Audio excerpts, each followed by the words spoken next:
Hai, selamat datang kembali di channel kita. Pagaruyung adalah salah satu ikon wisata Sumatera Barat yang terletak di Batu Sangkar, tepatnya di Kecamatan Tanjung Emas.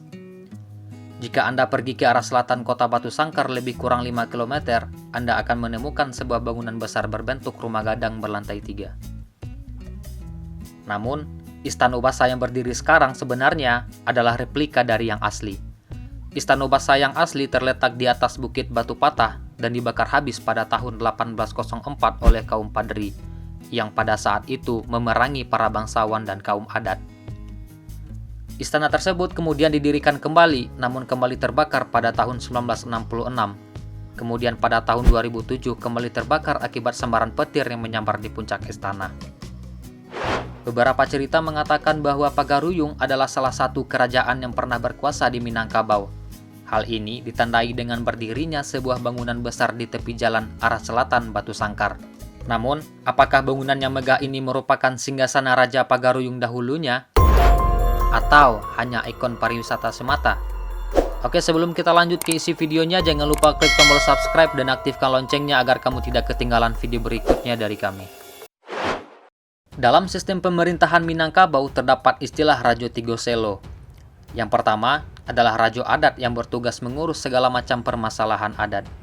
Rajo ini dalam pepatah Minang berasal dari Buwo atau dalam kecamatan Lintau saat ini. Kedua adalah Rajo Ibadat yang bertugas mengurusi urusan agama. Rajo ini berasal dari Sumpur Kudus, Kabupaten Sijunjung. Yang terakhir adalah Rajo Alam. Rajo ini bertugas sebagai pemimpin tertinggi dan sistem administrasi kehidupan beradat masyarakat Minangkabau, katanya. Namun, benarkah Istana Ubasa sekarang ini merupakan istana kebesaran Rajo Alam Pagaruyung? Di balik itu semua terdapat beberapa hal yang patut dipertanyakan. Jika benar Istana Basa Pagaruyung hari ini merupakan istana kebesaran Rajo Alam Pagaruyung, kenapa Istana Pagaruyung tidak pernah difungsikan sebagai tempat pelaksanaan upacara besar keluarga kerajaan, seperti penobatan raja, penyambutan tamu-tamu kerajaan, dan lain sebagainya? Akan tetapi semua itu malah dilaksanakan di Istana Silinduang Bulan yang berjarak tidak jauh dari Istana Basa. Jika mengacu pada sistem pemerintahan adat yang mana Rajo Alam berasal dari Pagaruyung, artinya Istana Pagaruyung adalah istana Rajo Alam. Tapi hal tersebut berbanding terbalik ketika ditemukannya sebuah rumah gadang yang letaknya berseberangan dengan prasasti Aditya Warman. Idealnya, otoritas sebuah istana dipegang penuh oleh seorang raja, sehingga segala hal yang berhubungan dengan kerajaan berada di bawah kendali seorang raja. Tetapi dalam kasus Istana Basa, sang Rajo Alam kehilangan otoritas atas istananya sendiri.